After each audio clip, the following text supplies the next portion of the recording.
Concentrate sulphuric অ্যাসিডেই কিছুটা যোগ করে দিলাম। এরপর এই টোটাল মিক্সচারটাকে একটু হিট করে নেব। আমি আপাতত এখানে একটা লাইটার দিয়ে হিট করে দিচ্ছি। দেখতে পাচ্ছি একটা ধোঁয়া উঠছে। এবার আমরা এর মধ্যে অ্যাড করে দেবো কিছুটা কমলা বর্ণের পটাশিয়াম ডাইক্রোমেট।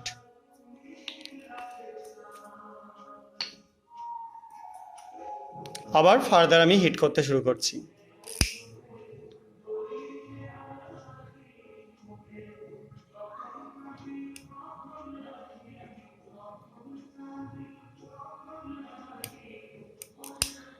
দেখো একটা রেডিশ ব্রাউন কালারের ভেপার, এটাকে সরিয়ে দিলে আরও বুঝতে পারবে কন্টিনিউ ভেপারটা উঠতে শুরু করেছে।